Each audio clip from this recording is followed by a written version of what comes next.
All right, hooked, ready to roll.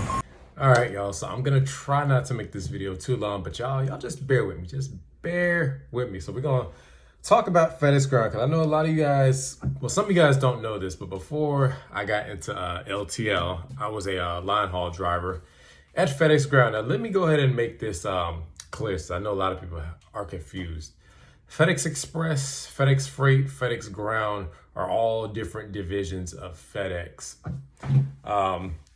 When you work for Express, you're an actual FedEx employee. When you work for Freight, you're a FedEx employee. When you work for Ground, you technically do not work for FedEx.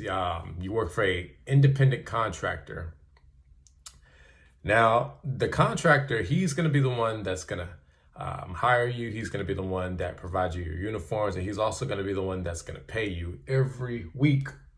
Now, as far as experience wise, the contractors, they do follow the FedEx guidelines, meaning FedEx, they want you to have 6 months experience plus an approved driving school. Now, FedEx, they have a list of schools, so just call them up or look it up online and see if your school is one of them. Now, I'm going to be honest with you guys. Going that route is going to be a pain because you're going to have to be with the trainer for a good little while. So that's why most contractors require that you have a year. So even though FedEx wants 6 months, most contractors are only going to take you if you have at least a year. Some of them require 2 years, some 3 years. So the contractor, they kind of tweak their requirements, but they still follow the FedEx minimum requirements.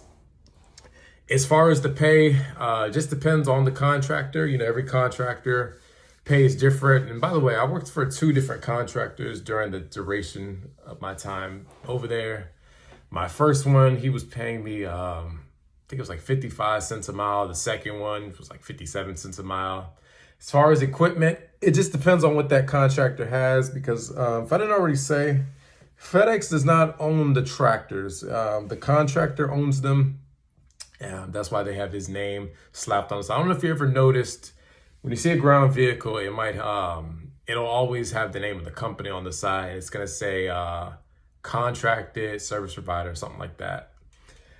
So like I said, the contractor provides the equipment. Some of the trucks are gonna be auto, some are manual, just depends on what that contractor has.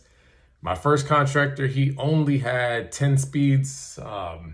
They were like all Freightliner. Second contractor, he had, I think, 2 manuals and the rest were automatics. He had Peterbilts, Freightliners, and Volvos.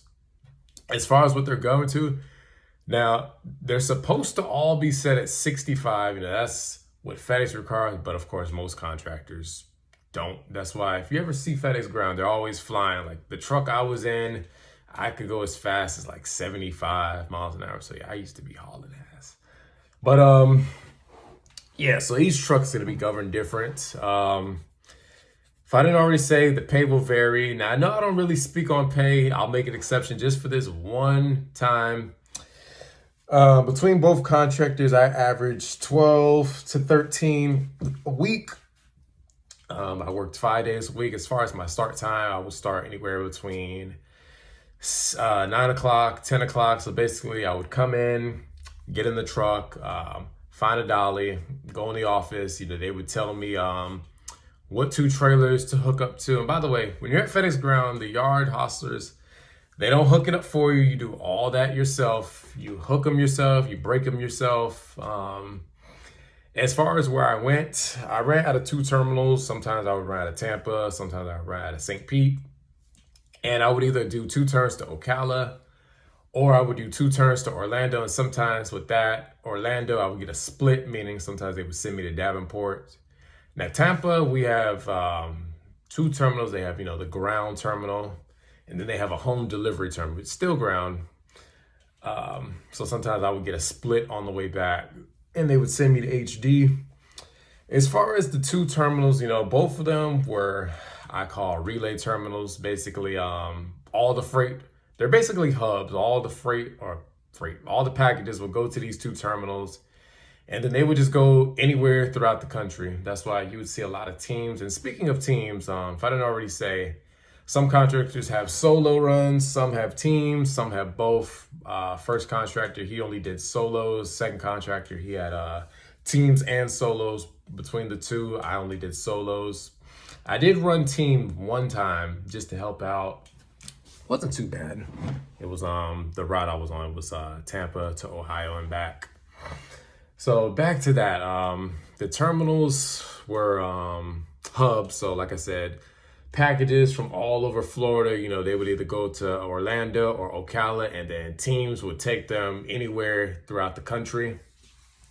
And vice versa, teams would bring them in to either Ocala or Orlando, and then the locals, which was me, you know, would take it back to the terminal where the package handlers would unload it, and then they would go on the little cargo vans that you see and deliver it to your house or business. So that's basically how that worked. As far as how the operation is, it's all drop and hook. Never did we have to touch that freight. To be honest with you, I never really saw the inside of those pups. So it's all drop and hook. You know, you go to the terminal, drop your set, hook up to another set, and be on your way. Like I said, you do 2 turns a night, and then you're done. Now, with any terminal, your first turn, it's always going to be ready. Second turn, it was never ready, especially with Orlando. And speaking of Orlando, since that's one of the terminals I mainly went to, I would describe my experience there as pure clusterfuck. Excuse my language. That's basically what it was, a big clusterfuck. Very unorganized. Management there sucked. Anybody that's been to Orlando, you already know what I'm about to say about Orlando. Very unorganized. Basically, when you go there, it's every man for himself. That's basically how I can describe it. When it comes to dropping your set, you just got to drop it basically where you have room, because the yard dogs, you know, they would BS around a lot, always taking breaks.